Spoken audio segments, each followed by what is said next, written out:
There we go. Hello, YouTube. How we doing? Hey, guys. Hello, hello, hello. Let me get this. There we go. Okay, good. Good. Everything is good. All right, and TikTok, I'm actually ready to get TikTok going already. Of course, they changed the controls on me again because I really don't understand what their damage is, to be honest. They change the controls like every 3 days. On TikTok, I have no clue. Again, some child is like, hey, let's change the controls again. That might be cool. Yeah, it might be. There we go. All right. Welcome, TikTok. Hey, TikTokers. Oh, my. I know, Annie. It's weird. Keep fighting them, though. Keep fighting. Got to keep fighting. Welcome, everybody. TikTok, YouTube, Discord. Thank you, Poppy, Heather, for the gifts. Welcome all. Yahoo Doris. Hey, Elaine. Hey, Ash. Dairy industry breaking news? What's the breaking news in the dairy industry? Hey, Ash. Hey, Chazak. Richard, Carol. Lots of little gifts coming in. Thanks, guys. Is there really dairy industry breaking news for real? Is that a thing? Does one get breaking news from the dairy industry? I don't know. Well, we'll see. Anyway, welcome, guys. I was saying, it's dark out today, or it's cloudy out today, which means my lighting will be fabulous. For some reason, the show's lighting is always really nice when it's cloudy out, and I have no idea why. Hey, Herman. I'll have a cow when I hear. Anyway, so welcome, guys. We've got a lot of news tonight. It's one of those nights where I don't know if it'll be quick or not. I mean, there's a lot of news, but we're going to find out going through it. A lot of it's bad, of course, big surprise. Airport news, again, cryptic, not sure. You mean European airports getting buzzed by the Russians? I don't know. What airport news? Your Halloween goat arrived? Oh, you got one. They're great, aren't they? I love my little Halloween. They really are. I mean, it's quite, I have to actually, I should go online and, Nia Vardalos, I ought to tweeted her and go, you turned me on to these guys a couple years ago. There's a new one. Anyway, so welcome, guys. John Aravosis here. I do the Aravosis Report, my show. We talk about politics. We talk about the latest news, American perspective, because I'm in the U.S., so there is that. But we talk a lot about Trump, and then we talk about some Ukraine stuff at the end. So we can get rolling. Please do keep the gifts coming. I do this for a living, so I very much appreciate your gifts on TikTok, YouTube, etc. Also consider, hey, Bjorn in Sweden, also consider subscribing. The subscriptions you can do, again, on TikTok, YouTube, Discord, kind of different prices. Oh, hello. Thank you for that. Is it Terry with the Forest Elf? Thank you, Terry. They're kind of different price. TikTok just raised their gift price, or not the gift price, their subscriber price. Not my call. But so they're a little more expensive, but look at it this way. You're supporting my work. So if you care about what's going on in the country right now and you want to support creators who are helping do the right thing, then consider subscribing. Thank you, Running. Thank you, Russell. Thank you, Rosie. Grusi. No, is that Grusi as in like Grutzi? Gunther, like the Swiss hello? Or is that another one? Eddie, you can always ask a question. Doesn't mean you're going to get an answer. Though I will say, you never want to ask people if you can ask a question, because that's literally never good. You will never, like 99.9% of the time, if somebody goes, can I ask you a question? They're going to do something. They're going to beg you for money. They're going to break up with you. They're going to something bad. It's never a good thing. Never a good thing. In any case, all right, let me get rolling here. Yeah, you just ask the question. Usually is probably wiser.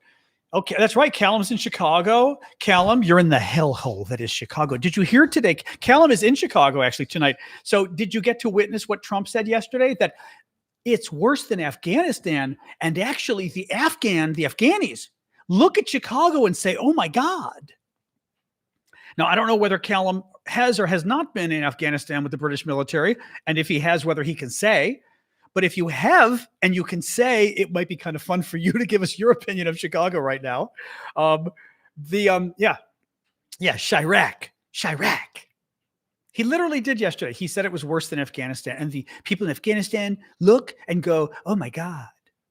Like, oh, that's right. Ashley's in Chicago area too. We forgot to tell Ashley. We totally forgot to tell Ashley Callum was going to Chicago. Not my fault. Not my fault. He's the one that was going. All right. Callum is in the U.S. Yes. Hey, Nauseous, thank you. All right, let's get rolling, guys. So Texas troops arrived in Chicago today.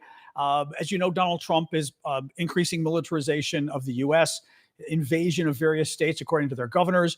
He just sent Texas National Guard troops to Chicago today. The Oregon ones are still put on hold because of the court case. There's actually going to be 2 court cases this Thursday in 2 days.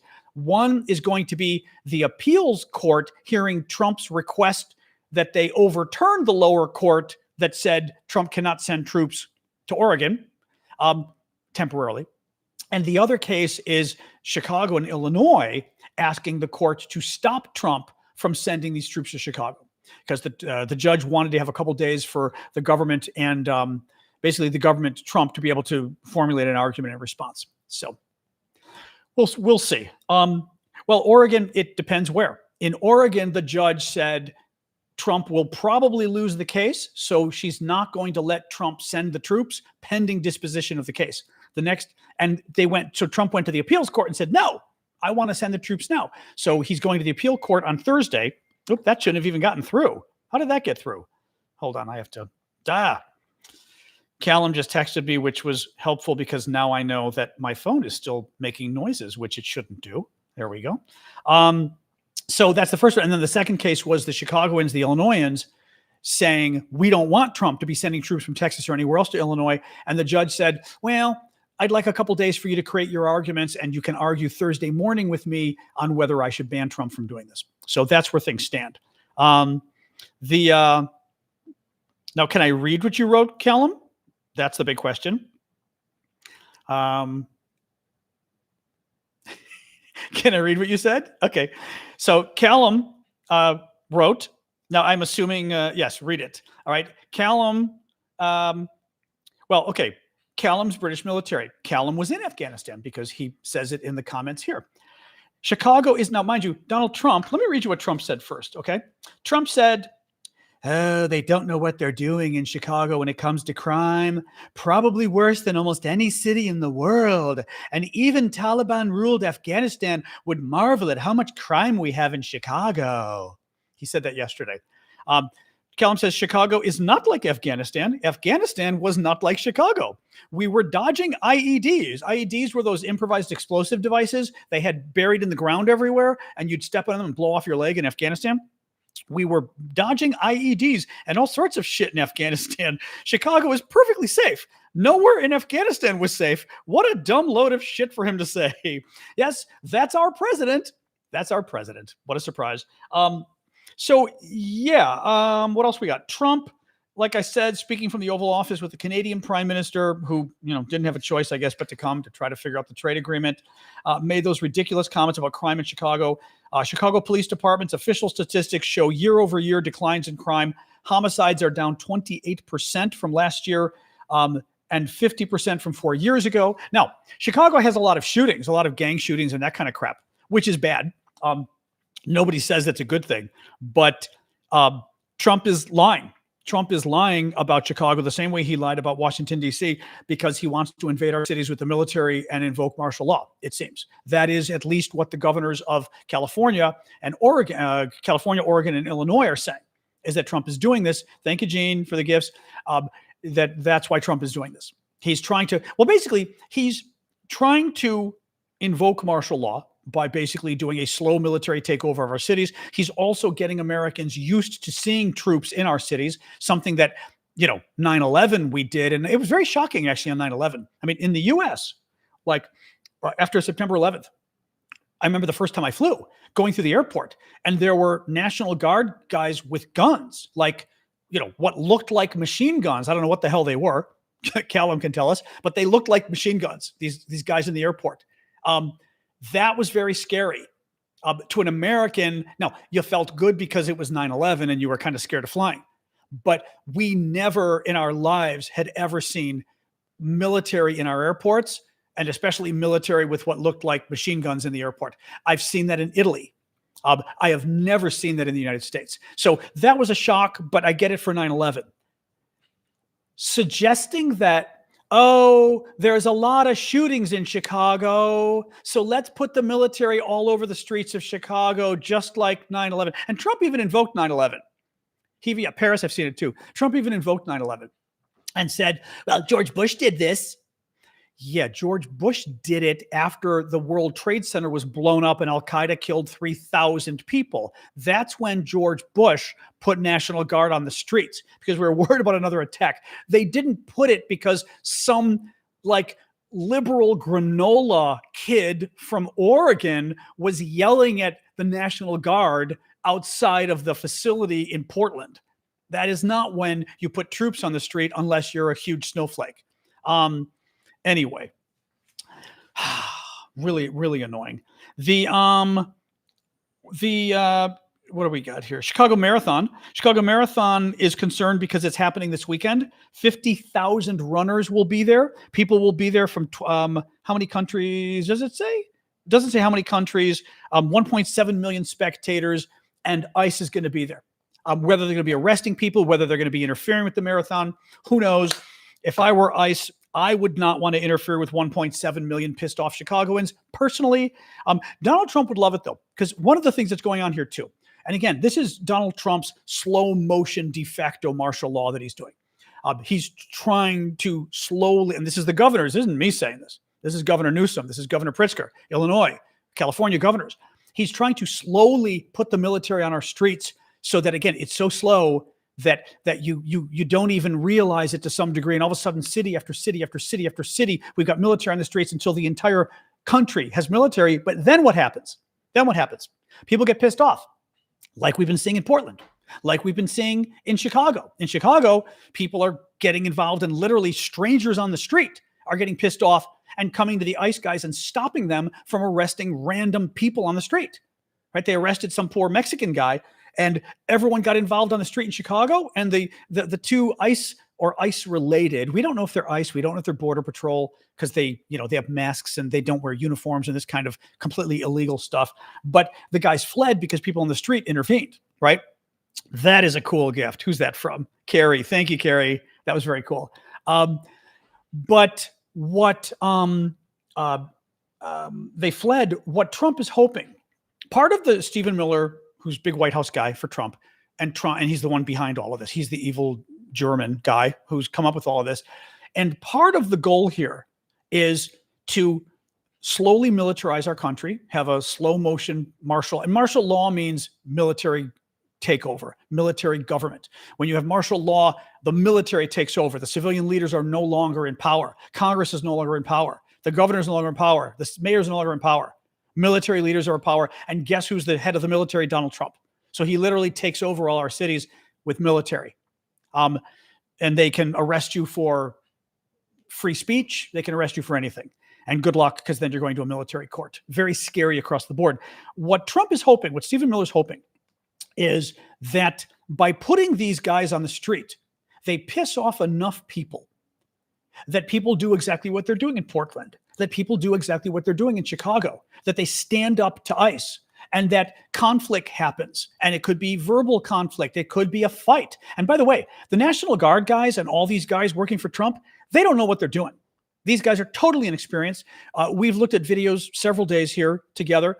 I would have been curious, like Callum and some of the military guys, to tell us their impression of the videos. These guys, they're not cops. And we've had the former police chief of DC on TV saying that these guys are not trained to be police. They don't know use of force. They don't know when it's okay to use their weapon, when it's not okay. They're National Guard. They're meant for like crowd control, right?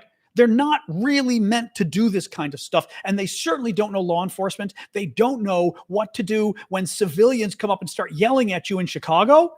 They don't know when they're supposed to shoot and when they're not supposed to shoot. They don't know. They're not trained for it. And as we've seen, they're just the way they walk, the way they hold their guns. The two of them weren't able to even arrest this Mexican guy. This guy was kind of short and overweight, and they couldn't arrest him. They tried. They were trying to get the stuff on his hands, and they couldn't. I mean, it's crazy, right? So thank you, Nick. And thank you, Chaz. One second, Annie, I'll get to that in a sec. Oops, sorry, it was like, I always did that. I was looking at the gifts on TikTok and I wanted to thank you guys. The Chicago thing. Oh yeah. So the concern is, and what Trump I think is hoping, and Stephen Miller's hoping, you get the National Guard involved, you get all the other agencies involved. They don't know what they're doing. And by the way, these guys, not only are they inexperienced at doing this, they don't know how to work together. You've got Customs and Border Patrol. You've got National Guard. They've got all of these DEA. They've got all of these different agencies on the ground together as a military unit. None of them are trained to be police, but they've got them doing police work. None of them are trained to work together. Like they're working as police as one unit, but they're all from different agencies and don't know each other. So it is a recipe for one of these guys getting scared and shooting someone, shooting a civilian or shooting 4 civilians, like Kent State, what happened in Ohio with the National Guard back in 1970 in the United States. And Trump, I think, is hoping that happens, because if something happens, if somebody gets shot, if a civilian gets shot, or in Trump's case, what he would probably want, if a National Guardsman gets shot, right? What if a National Guardsman gets hurt or killed even by a civilian? Then Trump says, aha, I told you it was dangerous. Stephen Miller, right? I told you these were terrorists. We need the military to take over every city because look what they're doing. They're hoping for violence because that lets them take over. Now, having said that, that does not mean civil disobedience should not happen. That does not mean people should not protest, right? Because in the end, and we've talked about this before, in the end, they're going to take over anyway. I mean, he's gonna keep he's militarizing our cities. He's invading our cities, according to the governor of Illinois, right? They're already invading our cities. So if you don't do anything, I mean, the logic would be if you don't do anything, it's going to happen anyway. If you do something, I don't know what, he's going to use it as an excuse to militarize our cities, but he's already militarizing our cities anyway. So it's like when Trump said he was going to fire people. If the shutdown happens, I'm firing more federal workers. He's going to fire them anyway, right? Who thinks Trump isn't going to fire more federal workers? So when he says, in other words, don't threaten to do what you're already going to do. Don't tell me, oh, I'm going to invoke martial law and put the military on the streets if anybody protests me or ICE, except you are putting the military on the streets already. So what's the difference? Now, again, people have to decide for themselves what actions they take. I'm not saying that in general. I'm not talking about specifically what people do, but the notion that people, civil disobedience, for example, right? People legally protesting ICE is going to give Trump an excuse. Yeah, probably, except he doesn't need an excuse. He's going to do it anyway. So I say people legally stand up to ICE legally. What else we got? Stephen Miller. This has gotten interesting. This is interesting. Stephen Miller's on it. So Stephen Miller is one of Trump's top guys at the White House. He's in charge of all this stuff. It's his grand plan. He's the one organizing it. He's Trump's little German, as I call him. He's the German guy in the White House. Not really German, but German, if you know what I mean. Very evil guy. Talks a lot on TV. And I'm going to read you some quotes from him. Thank you, Lee, because I sort of had this epiphany last night. Stephen is the bald guy who gets on TV and talks like this, and he gets very angry. And he tries to sound like a lawyer, but he never sounds like a lawyer because he's not a lawyer. I'm a lawyer. But he sounds like, in the same way that Donald Trump is a poor person's version of a rich person, right? Like he's a stereotype of a rich person, like what a poor person would do, right? If they wanted to be rich. Stephen Miller is what a non-lawyer does pretending to be a lawyer. I will use big words and I will slam the table a lot. There's a joke in the law. I'm forgetting it exactly. You lawyers will know this. What is it? If you have the law on your side, argue the law. If you have the facts on your side, argue the facts. If you have neither on your side, pound the table. Stephen Miller pounds the table, right? Every time he's on TV, he's like this. And at some point you're like, dude, this is very histrionic. but you didn't really prove your case. You just sounded angry. They're terrorists, right? This kind of stuff. So let me read you this from Stephen Miller. All right. And I may have mentioned this to you yesterday. I don't remember, or if I wrote it online, but he did it like 2 more times since I mentioned it. 3 times in the last day, Stephen Miller has suggested that the protests against ICE, he said 2 things. 1, the protests against ICE, like in Oregon, Chicago too. 2, the judges ruling against them. Okay. The judges ruling against them. And sorry, Annie, I've got to like come back to yours. I'm like in the middle of the roll here. Sorry about that. But Miller says the protesters and the judges ruling that what they're doing is illegal, are actually trying to overthrow the election. They're trying to overthrow the government. He said, those judges are trying to overturn the 2024 election. Those protesters are trying to overturn the 2024 election. Now, his argument, and this is insane, is he goes, we won the election on this issue. So if you oppose us on this issue, you oppose the election and you're trying to overthrow the election. Okay, first of all, lots of issues. You won the election on inflation and her laugh. Those are and Biden being old. That's how you won the election. You won the election because Biden's old, she laughs, and inflation was bad. That's how you won the election. So it wasn't martial law, right? Had you mentioned martial law, you probably wouldn't have gotten elected. 2, judges making decisions are not attempts to overthrow the government and overthrow the election. They're Schoolhouse Rock. The way our Constitution is set up, we have 3 independent branches of government, and each one has certain powers: the executive, the legislative, and the judicial. And the judicial has the power to overrule the other branches in constitutional matters. It's the way our Constitution was written by the framers 250 years ago. It is not sedition. It is not treason. It is not trying to overthrow the government or overturn the election when they simply say what you're doing today is illegal. But think of what he's doing. He said they're trying to overthrow the government. When you overthrow the government, it's sedition. It's culturally treason. It's not treason unless we're at war. Although actually, they say we're at war. Remember? They said this is terrorism and war. It's literal terrorism, they say, and we're literally at war. So actually, they could argue treason as well. Miller is creating a case to argue that anyone who disagrees with them on this issue is seditious and treasonous and trying to overthrow the government if you disagree with Trump. Even a judge that rules against Trump is trying to overthrow the government, according to Stephen Miller at the White House, which is meant to scare the judges. It is also meant to potentially remove the judges. It is dictator stuff. Yeah, it's very scary stuff. He's done it repeatedly. Keep an eye on him because, as I said, I mentioned this yesterday, and then he did it 2 more times. What else we got here? New York Times. So the Insurrection Act. So Trump has threatened to invoke the Insurrection Act. Trump said yesterday, if I'm not going to do it yet, but I'm thinking of it. And where's my hair? And if enough courts rule against me, I'm going to do it. Again, if enough courts say you're violating the Constitution, you're going to violate the Constitution. Okay. If enough courts say you cannot invoke martial law, you're going to invoke martial law. Okay, Donald, whatever. New York Times had a couple paragraphs on the Insurrection Act. President Trump said on Monday, I never like to say that. Trump said on Monday he would consider invoking the Insurrection Act, an 1807 law that grants the president emergency powers to deploy troops on U.S. soil as a way to get around recent court rulings that have blocked his efforts to deploy National Guard in major American cities. Generally, the Insurrection Act gives the president power to send military forces to states to quell widespread public unrest and to support civilian law enforcement agencies.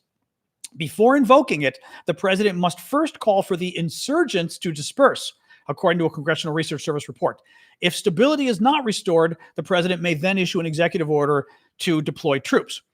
The law typically forbids the use of the military as a domestic police force, but the Insurrection Act authorizes the president to use the military to suppress an insurrection if a state government requests it. and there is some leeway in the president's discretion, such as whether the commander-in-chief considers the unrest obstructing the laws of the U.S. That's the Insurrection Act. Basically, he comes in with the military. He claims there's an effort to overthrow our government, which is a lie. He comes in with the military and takes over for the local police, and they become the police. So suddenly we have it's martial law. It's literally martial law. The military is now the police force in America, and it's no longer the police. And again, these are people who aren't trained to be police. A lot of them are not trained to be military. The National Guard, these guys spend like a weekend every month. Literally, the National Guard guys are people like me that have other jobs, and they go one weekend every month and train. That's the extent of their military experience. That's it. One weekend a month, 2 days a month. And otherwise, they're like, whatever, scientists, lawyers, garbage men, whatever, right? They're not trained to do this. They're absolutely not trained to do this. Miller, I'm going to read you this. This was Stephen Miller's response to Sam Stein, who's a very good journalist. Again, to give you a sense of, I told you, Miller is, he's very bright, but he's not a lawyer. And he's a example. Thank you, Gene. Thank you, Jazz. Keep the gifts coming, guys.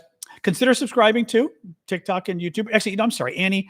Geez, I keep forgetting. Annie had a very generous question. Could our top military generals demand Article 25 be invoked for treason? They could demand it. Doesn't mean anything. Article 25 of the 25th Amendment, actually, of the Constitution is that the cabinet gets together and votes to remove the president. He can challenge it. It goes to Congress. Good luck. Congress isn't going to support him, right? Congress is going to support him. They're not going to support overthrowing him. What your question might be, so the military can demand anything they want. They can demand anything they want in the same way that I can demand the 25th Amendment. Doesn't mean anything, right? Now, the military gets more interesting because generals have guns and tanks. So when they demand things, it gets a little more interesting. How do I want to put this? Under U.S. law, the military, their only real option is to follow an order, judge that an order is illegal. The military cannot follow an illegal order, so they can say the order is illegal, whatever Trump is doing. To them, they can quit if they think he's crazy, or they could get involved in politics, which we don't do in America. It's called a coup, when the military takes over and says, you're not going to do this. The irony is Trump is already having the military take over to a degree. If he invokes the Insurrection Act, and I'm sure he will, then he's already, Like if he's already getting them, if he's already almost having martial law, then you're putting the military in charge. And if you're putting the military in charge, if the military turns around and says that's enough, bottom line is, and I thought about this during the first Trump term, what's scary is typically as an American, you don't look to the military to keep our civilian leaders lawful and keep our civilian leaders respecting the Constitution. For a lot of Americans, I suspect that view is changing now. The view on the military should never get involved. The military did get involved back in December of Trump's last term, his last month or two in office. There was real concern. I'm going to pull up let me pull this. I want to actually pull up I want to see if I can find a story on it. Trump, China. I'm going to see if I can find an actual story on this because it was very interesting, right? In Bob Woodward's book. Well,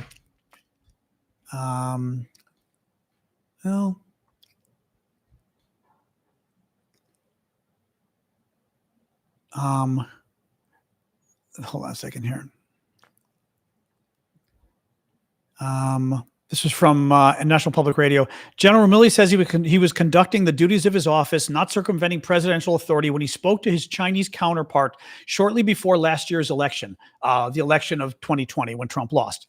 Milley's actions in the final months of former President Trump's term made headlines this week after a new book by journalists Bob Woodward and Robert Costa said the chairman of the Joint Chiefs was attempting to head off a potential armed conflict when he called Chinese General Li Zhuangcheng.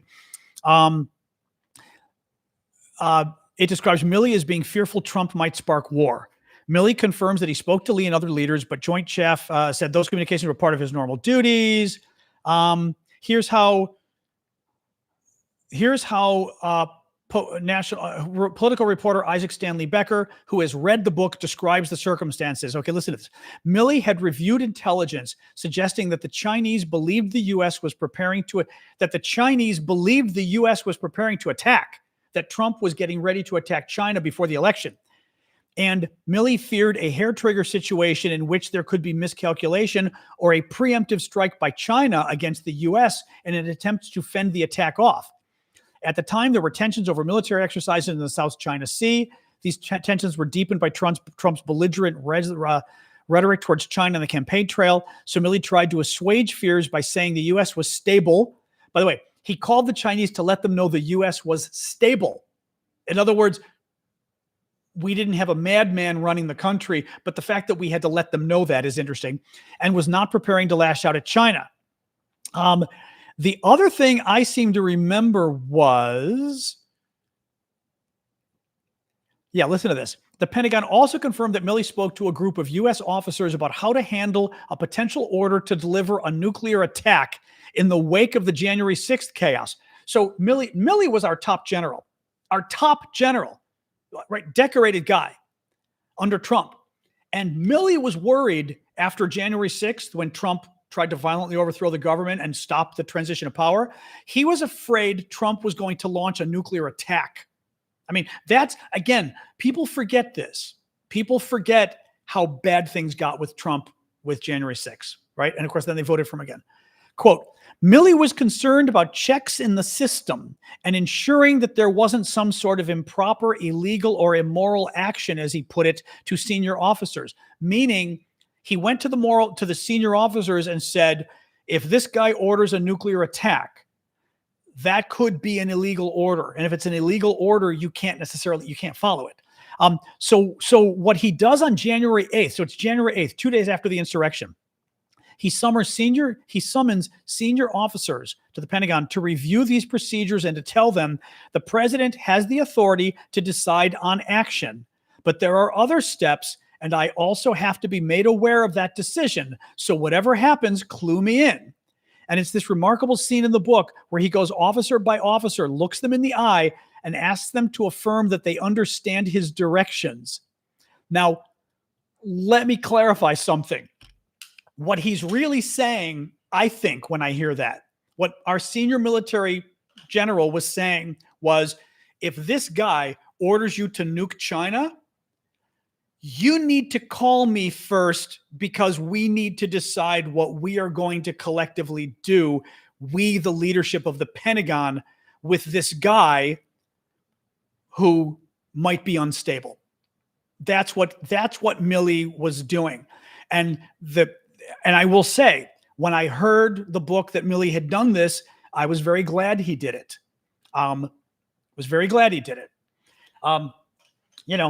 It is an interesting question as to how the U.S. military would react to Donald Trump increasingly suspending the Constitution. I don't know. And giving them illegal orders. I don't know. Very interesting. But I will say I was very glad to hear what Milley did last time. So Miller. So this is Stephen Miller responding to Sam Stein, who's a famous journalist. Sam's a great guy, like him.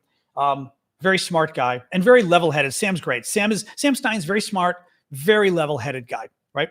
So this is Miller's response to Sam Stein, because Sam was talking about Miller's over-the-top crazy tweets about insurrection and this kind of crap. Miller responds to him, "You are repugnant." I mean, I laugh at this stuff because it's so, you can imagine Stephen Miller, again, he's bald. He's a bald little guy who thinks he's like a, 8-foot German from World War II or something. You are repugnant. Planned and coordinated arms attacks on ICE officers by violent extremists designed to nullify the results of the 2024 election is an organized terrorist attack on the federal government.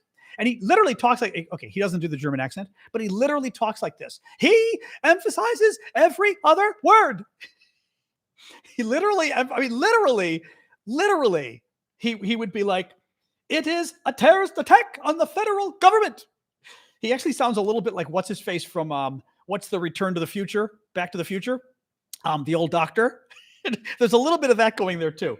A federal judge disabling necessary and lawful action from the commander-in-chief to defend the lives and physical security of ICE officers against violent extremists is a legal abomination.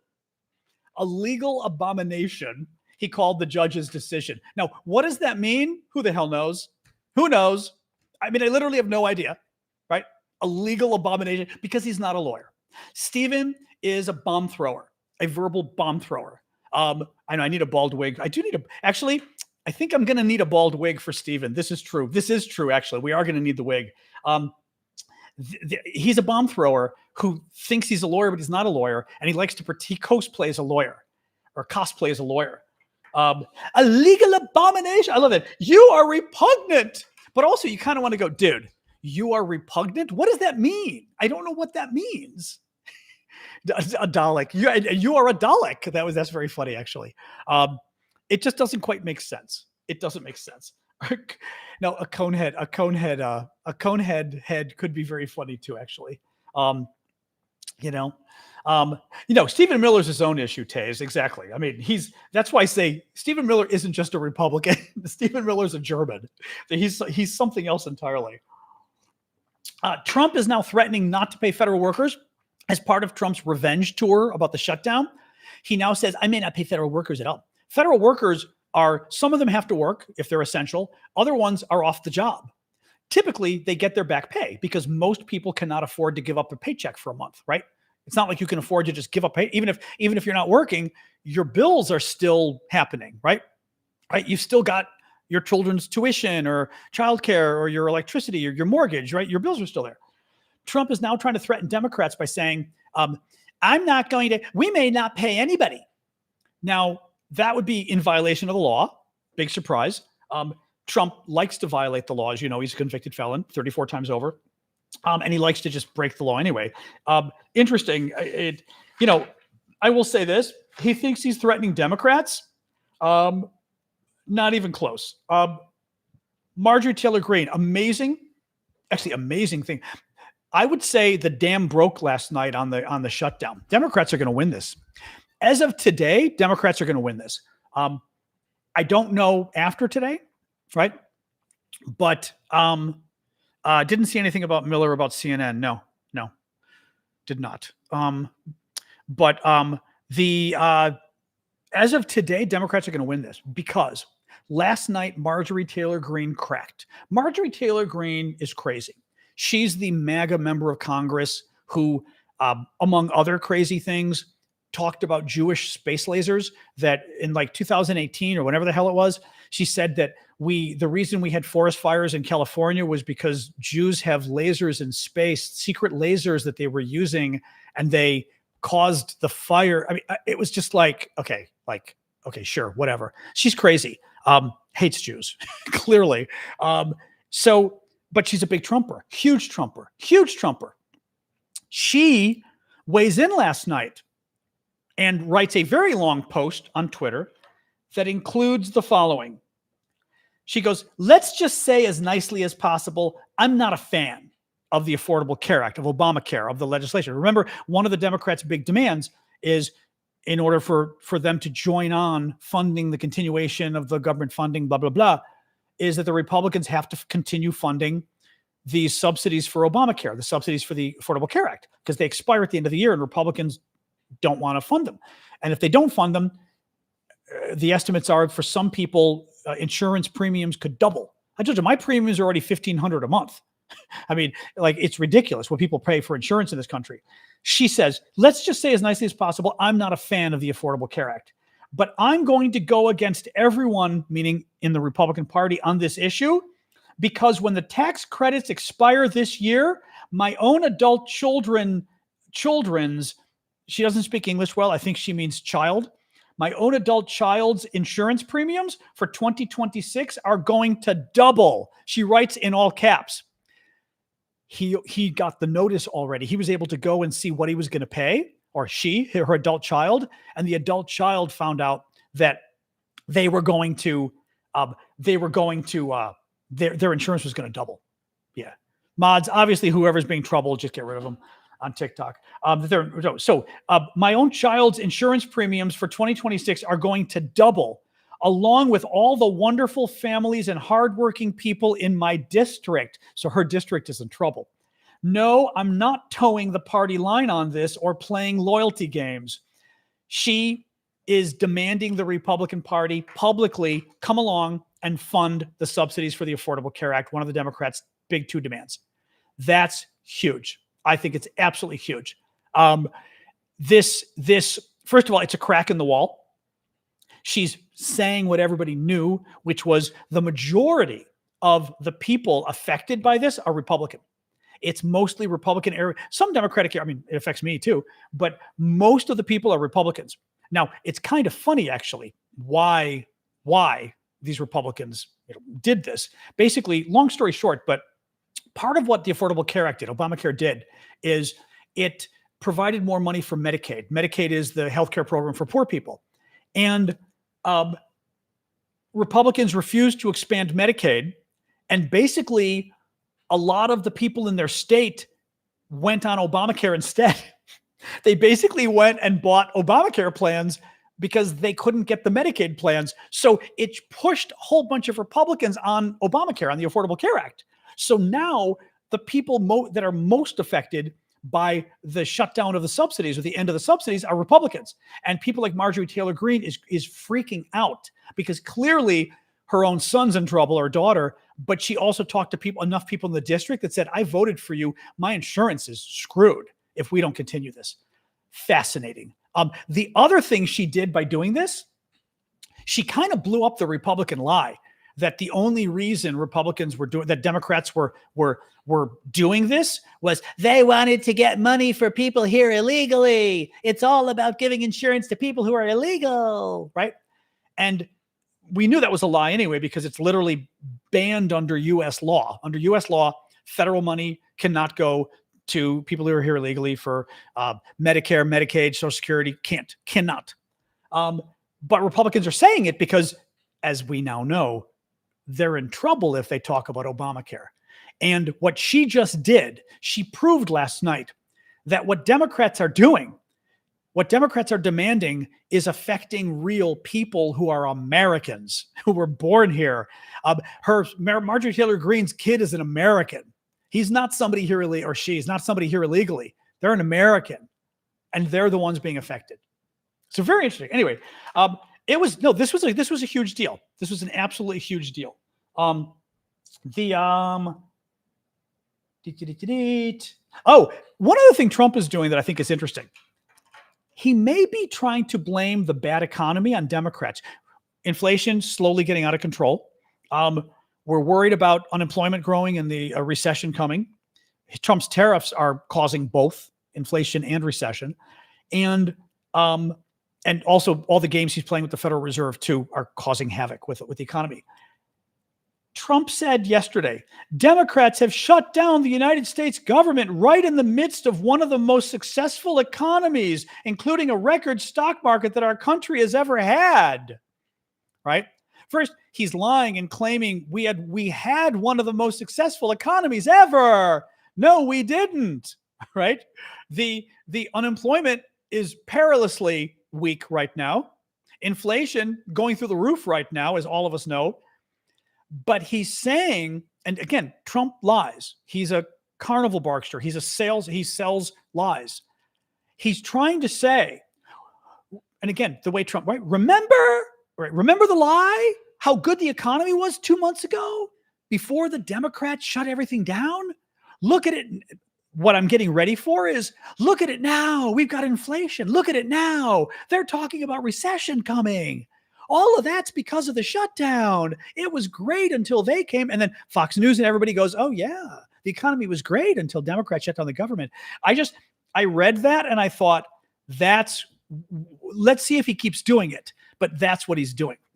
He's trying to blame the bad economy on Democrats now, that everything was great. He likes to talk about how everything was great, when it wasn't. Oh God, the gold. So, by the way, speaking of the economy, speaking about inflation is the number one concern that Americans have. Hang on a second. Fuck. Inflation is the number one concern that Americans have. So what did they do today? They published I want to show you this. They published a video of the White House. Hang on here. And it is one of the most bizarre videos I've ever seen. I really don't understand this. Again, with the situation people are having economically right now, mind you, the government shut down. Okay, the government is shut down. Right, that's the first thing. Trump shut down the government. People aren't working. We're worried about we're worried about inflation, and we're worried about recession coming as well. And frankly, we're worried about martial law and what's going on in this country. The White House shared this video today. I'm just going to show you, and then we're going to talk about it. And they had music playing too. Again, real Americans' number one issue, 3 children, thanks, Laka. Real Americans' number one issue is inflation. Trump has not done anything on inflation for, I think, his entire time in office now, 9 months. He's done everything on martial law, right? He's done everything on crapping on Democrats, on inflation. He's made inflation worse with his tariffs, right? He raised the price of coffee 50% coming into this country. A third of our coffee comes from Brazil, 50% increase in the price. Our energy going through the roof, our energy prices at home, right? He hasn't done anything in inflation. Look what he is doing. I want you to see the money they spent in the Oval Office. And this is new, by the way, and sick. Check this out. Oops. I'm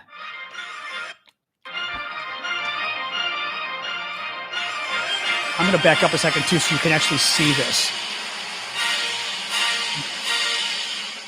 They put more gold up in the Oval Office. I want to see if it'll go again. Here you go. I'm going to go close. You can see. Look at what he did to the rest of the Oval Office now. Look at this coming up here. They put gold everywhere. Everywhere. This cheesy gold from Home Depot that they spray painted. Show you guys now. I mean, hold on. I'm going to turn off the music just in case. Look at this last part. Look at that damn wall. I mean, it's like a leprechaun exploded. It's like Saddam Hussein and a leprechaun exploded. Look at that stuff. I mean, it is tacky as hell. It is ugly as hell. I think there's a couple things going on. Personally, I think he has a personal affectation that makes him very into interior design and gold and pretty things like that. It's his own little person. It's the same thing that makes him very into his hair and into his makeup and all that kind of stuff. He's got that little affectation, but he also is someone I think in the same way as we said, he's wannabe rich. He's a wannabe rich and a wannabe dictator, right? In that Trump is we've said this before, but he's kind of a poor man's stereotype of a rich person. Thank you, Dave, for the mask. Keep them coming, guys. He's kind of a poor man's version of a rich person, right? Like very tacky, very, right? And this is, first of all, tacky. It's a poor guy saying, look how much money I've got, even though it's not my house. And even though I didn't pay for anything, look at all the money I've got, right? That's the first thing. The second thing he's doing, thank you, Jen. Thank you, Marge. The second thing he's doing is, look, I can be a dictator too. It's new rich. Yeah. I can be a dictator too. See, look at all the gold I have. Just like Vladimir Putin, just like Saddam Hussein. Look at all the gold. Just like the Saudis. I went to Saudi Arabia. You should see all the chandeliers and gold they have, right? He wants to be a dictator and he thinks he wants to be a rich man and he thinks rich people do the tacky things he does. And he wants to be, but that thing's still going? Hold on a second. I'm just wondering. Sorry, my God. No, I had something in the washer spinning, and I think it's still spinning. Jesus Christ. I tried washing one of the dog's beds. I just realized that I just heard something, and I was like, oh, God, it's still going? Let's see. One moment. Oh, it's off kilter again. Ugh. Oh, well.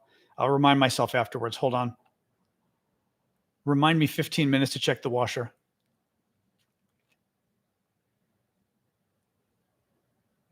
Are you going to?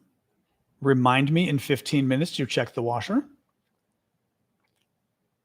There we go. Okay. No, I washed the dog's bed, but it's like, these new washers, they don't really, they're European style washers. They don't spin very well. Like it's on high spin, and the high spin is like, and when you got a dog bed that just soaks up the water, it's like spinning forever, not going anywhere fast.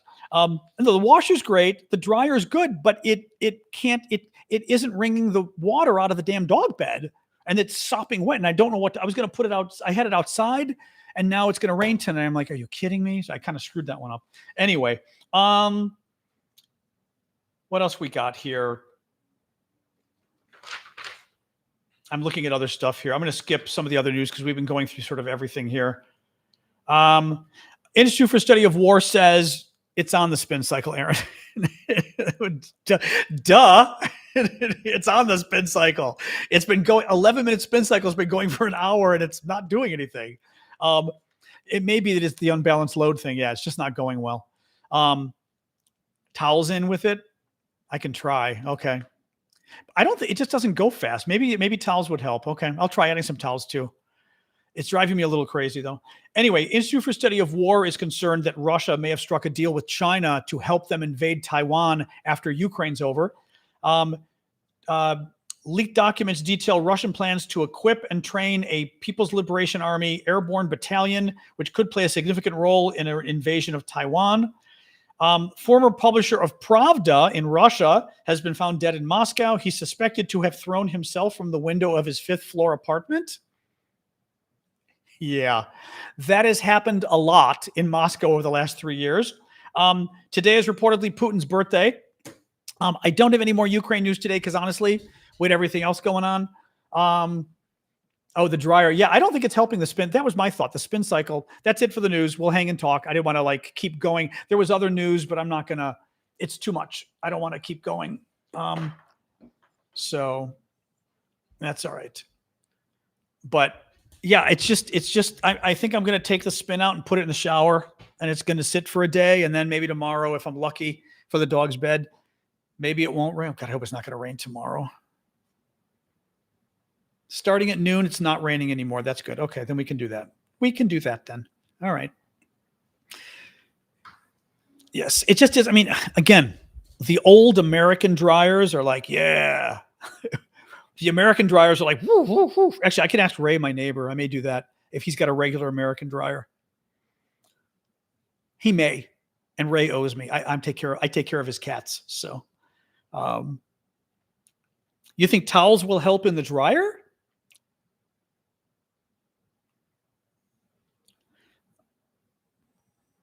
I don't know what that, I mean, I can look this up, but I don't quite understand the English you're giving me there, Jeremy, on Stephen Miller and CNN. I don't know what that means, but let me look. I will look and see. A towel will help. Okay, I'll throw towels in. Yeah, I'm going to throw a dry towel. I'm not going to throw a wet towel, that's for sure. Hold on.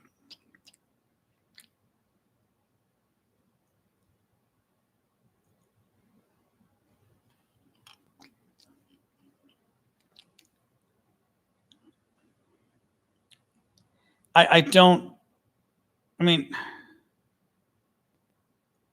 plenary authority. What the hell is he even talking about? Hold on, plenary. All right, I'm looking up plenary. What?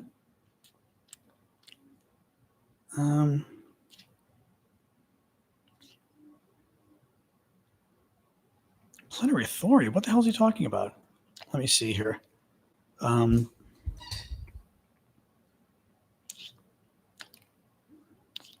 won an identical case in the Ninth Circuit just a few months ago with respect to the federalizing of the California National Guard.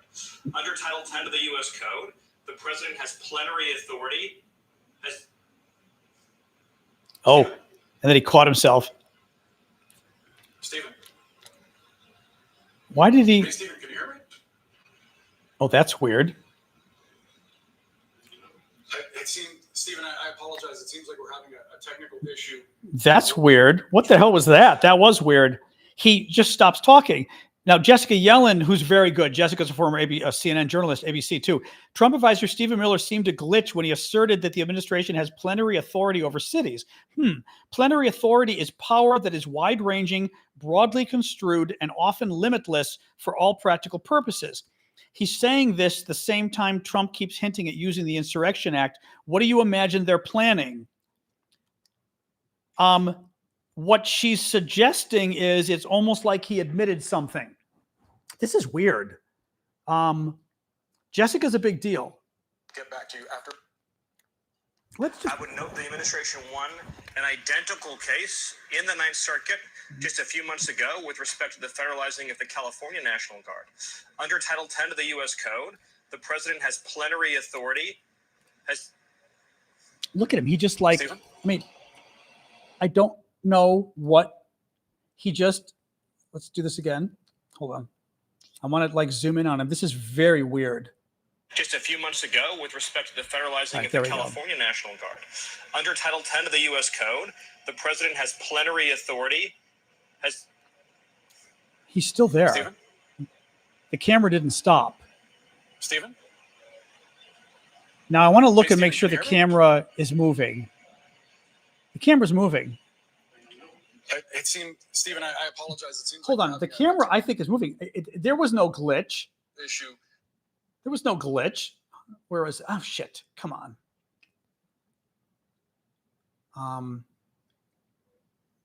Let me here. We're watching here, just without the sound.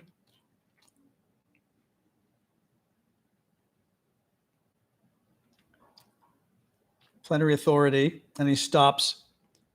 The trees behind him are still moving, and he's moving and he's blinking. He's totally blinking here, and the trees are moving.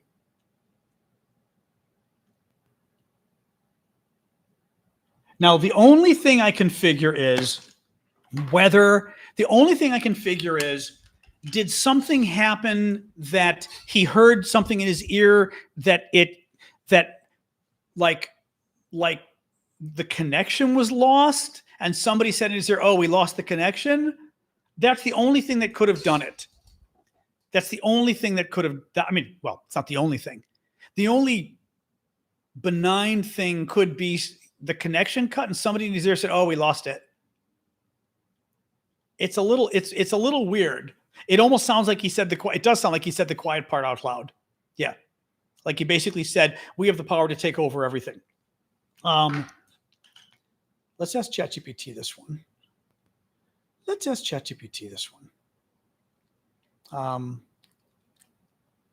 They're trying to shut down O'Hare now. Well, I was going to tell you guys, one of the stories I was going to tell you is last night, one of my friends from high school reached out and said they shut down the airspace 0 to 400 feet within like 30 miles of Chicago, including O'Hare. And his thought was they were doing it to basically stop drones and this kind of stuff, stop people from using drones to see what they were up to. Also, again, if you're interested in imposing martial law, ground stop at O'Hare, that's interesting. That's interesting. I know what I was going to look at here.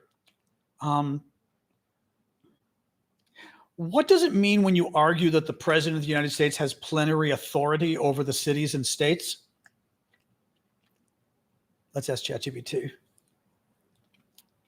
They're making a sweeping constitutional claim and a very controversial one. Plenary authority means full, complete, or absolute power. They have total and exclusive power in that area, not shared with others and not subject to significant limitation. For example, the Supreme Court has said Congress has plenary power over immigration, meaning its authority in that field is broad and courts usually defer to it. If someone claims the president has plenary authority over the states or cities, they're asserting that he can override state and local governments at will on certain issues. 2, the Constitution does not grant the president plenary authority over states. The U.S. is a federal system, meaning power is divided between the federal and state governments. 10th Amendment reserves most powers to the states, blah, blah, blah. There are narrow exceptions. Insurrection Act allows the president to deploy federal troops domestically to restore order. Supremacy Clause, national emergencies.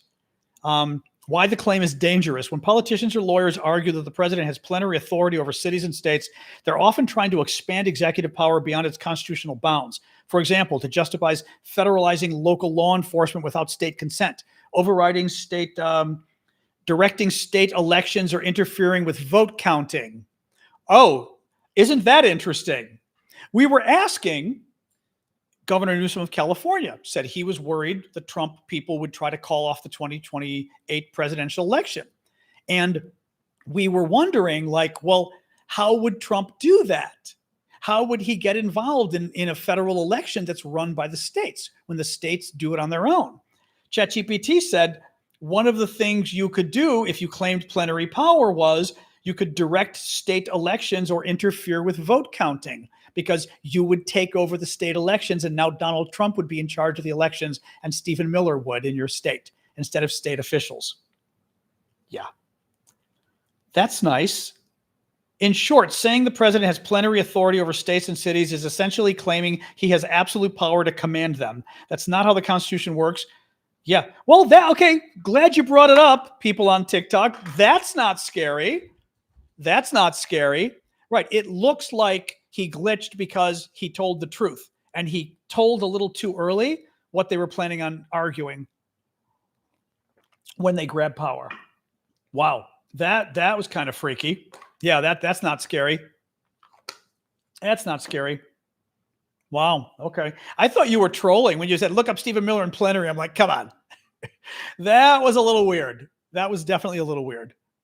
Wow. Wow. That was okay. That was kind of screwed up, unfortunately. Wow. Okay. I'm a little scared. Wow. Wow. Yeah. October 18th. I'll be there. I will be there. Oh, they don't care about state rights. The question, I simply asked ChatGPT to explain what it means when someone says the president of the United States has plenary power or plenary authority over states and cities. Plenary, Plenary. And that was the answer it gave. Now, again, ChatGPT isn't always right, but, you know, I'm a lawyer and I'm educated. That sounded, I mean, put it this way. If I were to do a TikTok video on this, and I will, I'm going to do more research first, right? Before I'm not going to rely on ChatGPT for a legal analysis. The answer was, it is arguing that the president has absolute power over state governments, that he has absolute power over the governor and over the mayor and can usurp them on any issue, on anything. He can take over the state. He can take over the budget. He can take over the police. He can take over the elections. He can take over the city council. He can do whatever he wants, is what the argument is. That's very scary. Yeah, that's very scary. How can we stop him? Talk about it. Don't be afraid to speak up.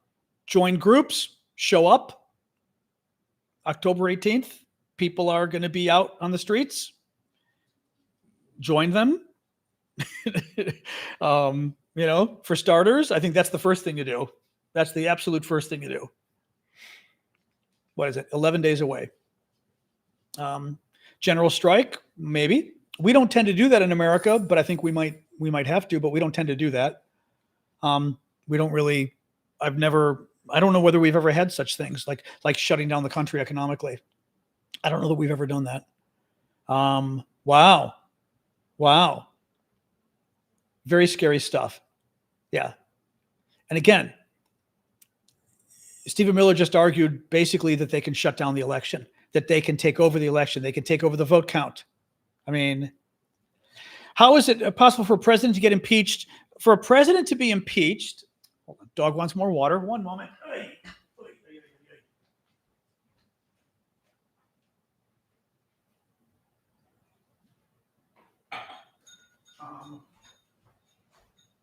For a president to be impeached, he has to be impeached in the House of Representatives by a simple majority, of the majority of the House of Representatives, which currently is run by Republicans, so that doesn't help. And then if he's impeached by the House, it goes to the Senate, and he has to be convicted by the Senate to be removed from office. To be convicted by the Senate, I always ask Gunther this one. Last time, what was it? Is it 3/5 or something? Or 2/3? Is it 2/3, I think? Maybe it's 2/3, I think. 67 votes, something like that you need to be convicted. It's a very high level, very high level. And good luck, good luck getting it. So is it only 60? Are you sure? Or 2/3? Okay, you're all disagreeing. Most are saying 2/3. Lisa, you're getting disagreed with. I think, Gunther's saying 2/3. It's 2/3, right? So 2/3 would be 67 votes, which good luck getting 67. Republicans and you'd need Republicans and Democrats on board. Republicans are never voting to remove him from office unless he, pulls a Kent State or something. Should we all stay home and not go to work? Let's see. Let's see. I'm still on TikTok. TikTok, you got to be very careful what you say. So I'm being very careful what I say. I think we're all going to have to do something. We're all going to have to do something. Very scary stuff. Well, if people were to do that, you'd have to do it nationwide. It would have to be everybody, or half the country would have to do it. It can't just be a few people. Again, this is probably not the place where I would detail how you do it. There are people who can tell you what you'd have to do in terms of, not going to work, shutting down highways, mass transit. You'd have to do all sorts of stuff if you were doing that, which I'm not proposing, but it would be very complicated. Sure. Newsom's been good. Governor Newsom's been very good. I know, act French. I know the French would know how to shut things down. Newsom's been very good.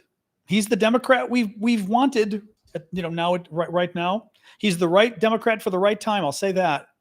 Right. As Jeffrey says, we normally don't do these kind of things like general strikes and things, but we've never had this kind of stuff. No, that's true. I am very intrigued by what happened in Chicago. I mean, for people, I'm watching the dog because literally she's been eating my plants nonstop, and I'm waiting for her to eat something poisonous or get sick. Hey, I saw that. Okay, hey, get in here. Get in here. I saw that. Come on. Jeez. I mean, it was she's destroyed my sedum. Today she started going after another plant. I'd be like catching her now. She's going after another plant. Just like her weight is fine. She's getting old and she's getting hungry, and I don't know why. But in any case, enough of the dog. I forgot what we were saying about I'm going to check the dryer. I'll have to check the dryer after the show. We'll go in a minute. I'm going to set another timer because remind me in 10 minutes to add a towel to the dryer. It's not diabetes. Her blood work is normal. It's not. She just went to the vet. Her blood work is totally normal. She's just getting old and difficult. She's eating everything. And literally her blood test was so normal. It wasn't, he goes, she's almost 16. Her blood was really good. He goes, it was like really, he was kind of surprised. He was like, it was really good. She just, is nothing. And I mean, she's 16 anyway. What am I going to do? But her eating thing is driving me insane. Eats and then forgets. Maybe. Anyway. So anyway, we're talking about the, thyroid, maybe. Oh boy.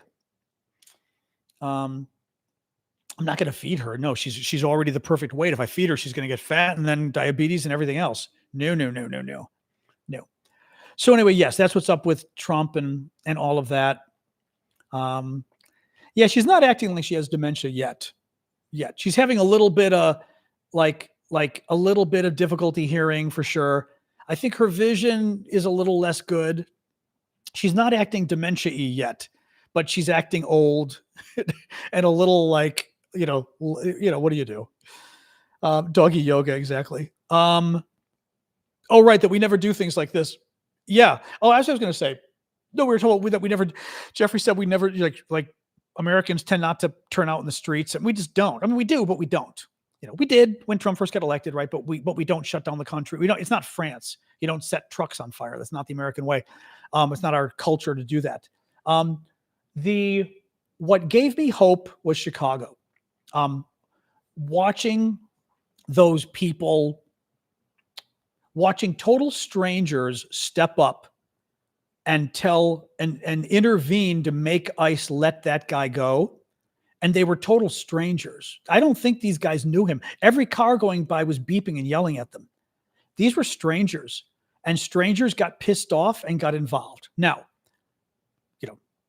I'm not going to suggest people do that. That's breaking the law. And even in America with free speech, you can't give speech suggesting we break laws. So I'm certainly not going to do that. But I can give my political reaction to the video. And I watched that video and I thought, yeah, it made me go, yeah, when I saw that video.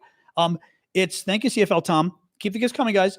It was very heartwarming to see Americans stepping up and sticking up for a total stranger in the face of tyranny. That was very interesting to me and very heartwarming. And it gave me hope that people aren't just going to sit back if Trump violates the law, if the government violates the Constitution. What do you do? I don't know. You have to figure that one out yourself. But I'm starting to think with the Chicago stuff, I don't know. I don't think people are just going to sit back and let him take over the country with martial law and our democracy. I'm not convinced people are going to put up with that. And again, we can't really talk about it on TikTok, but we're a country with a lot of people defend themselves, so to speak, right? In a bad way. There's hundreds of millions of toys people have to defend themselves in this country.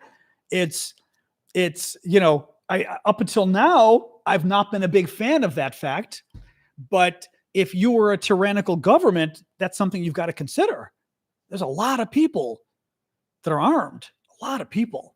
I mean, it's funny because it's something that up until now I would have said was very bad, right? But it's something that if you're a bad government, ironically, the NRA always makes this point, but if you're a bad government out to violate the Constitution and install a dictatorship, you've got to, in America, it might be difficult because there's so many people that, have those things. But a lot of right-wingers, a lot of left-wingers have them too, though. It's not just right-wingers. A lot of left-wingers have them too. It's not just right-wingers. Yeah, but we don't know that, actually, B-Fire. B-Fire says that was the whole point of the Second Amendment. We don't really know that. I mean, I'm not going to claim to be a constitutional scholar, but the whole argument, the Second Amendment of the Constitution is the right to bear arms in America. The thing is, it's a whole political debate but the problem is because it's in the Constitution, this is why we have laws that are so pro-gun and stuff, because it's in the Constitution, right? But the debate has always been, are they talking about the right of individuals to own these things? Or are they talking about basically during revolutionary times, everybody had to be armed because everybody was part of a militia. Like during the Revolutionary War, right? Regular people had to have arms in their homes because at any moment they might have had to rush out and fight the British, right? So is that what the Constitution was talking about? Was we need a well-armed public because you never know when you've got to fight the British? Or were they saying, generally speaking, it keeps tyrannies in check knowing you're armed? I don't know. But anyway, but that is for you guys who aren't, even if you're American, but if you're American, you probably know this. If you're not American, that's the sort of debate in our country is, what did the Constitution mean? And the courts have generally sided with the Constitution says people can own these things, And again, up until now, I have not been happy with that. Up until now, I'm starting to appreciate my Second Amendment more than I did before. So anyway.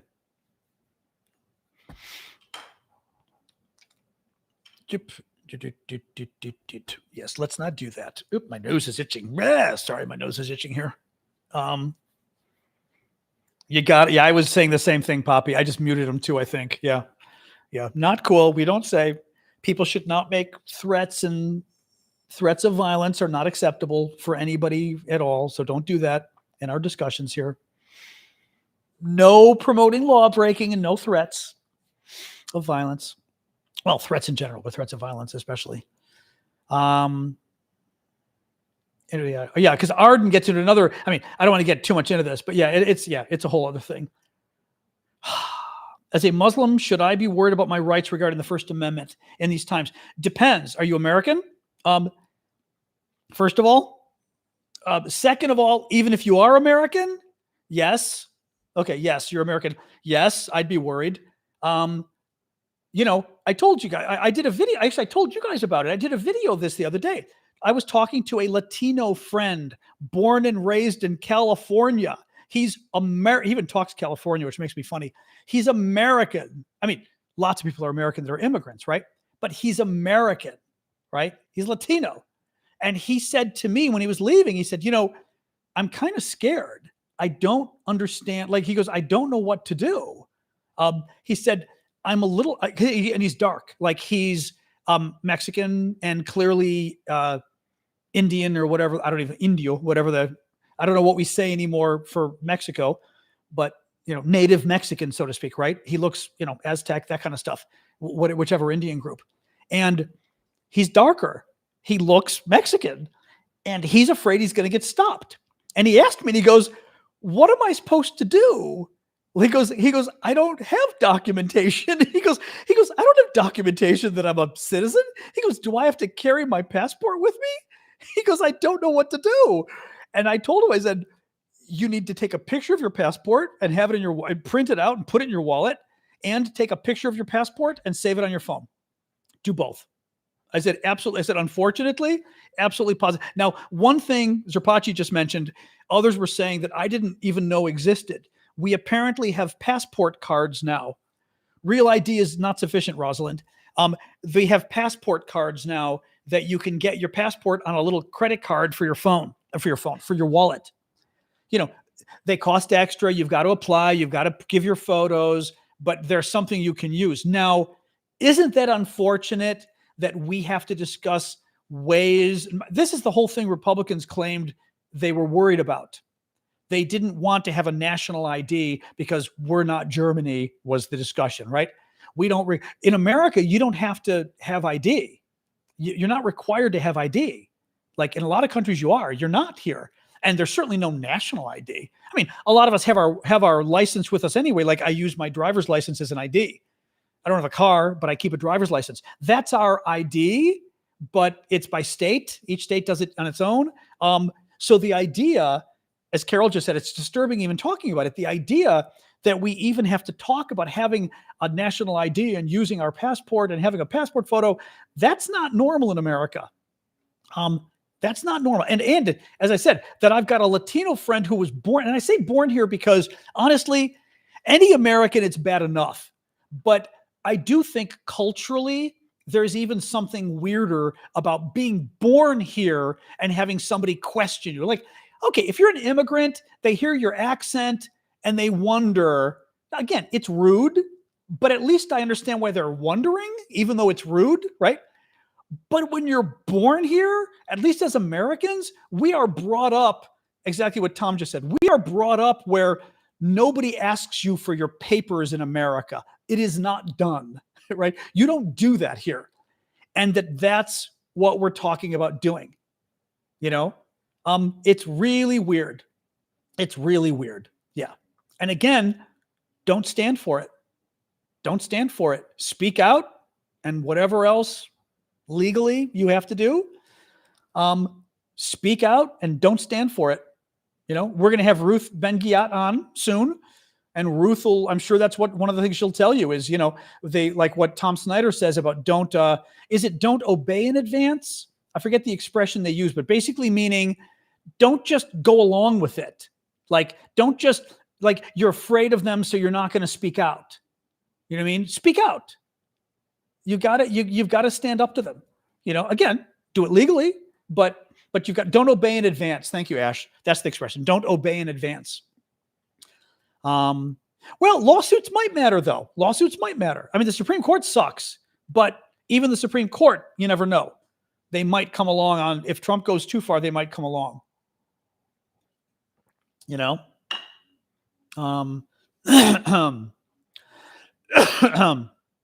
Or don't comply in advance, whichever. Yeah. Anyway. All right, guys, I'm going to get going. It's 7:23. All right.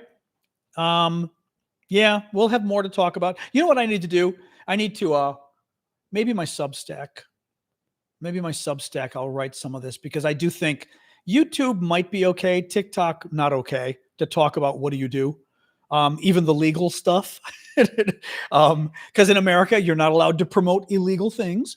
But even the legal stuff, I worry about discussing it on TikTok, to be honest, but maybe I do need to do my Substack a little more on this stuff.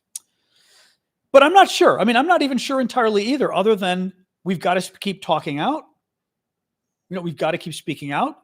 Call them on it. Use all your words. Don't let them tell you can't call them certain words because that's violent. Words are not violent. Words, especially when the words are the truth. As a journalist said the other day in response to a Republican that said, right? I think it might have been JD Vance, right? Don't call us fascists and Enzis, right? The Germans from World War II. Those are violent words. Don't use those words. And the journalist, God bless him, responded and said, well, what words are we supposed to use if you actually start doing things that are fascist and acting like and doing things that the Enzis did? He goes, what words are we supposed to use? He goes, seriously, what words are we supposed to use if a government does that? He goes, then what are the words you use if a government does that? No response from JD Vance. Don't be afraid to use your words. Don't be afraid to use your words. Anyway. All right, guys, I'm going to go. I'm going to go and put towels in my dryer. It's still going, the damn thing. All right, I'll talk to you guys later. We'll see you tomorrow. See you later. Have a good night. Thanks, guys, for joining. All right, Discord, get you first, then YouTube, then TikTok. Oh, a lot of you guys on Discord still. See you guys. All right, Discord is done. YouTube, bye, YouTube. There we go.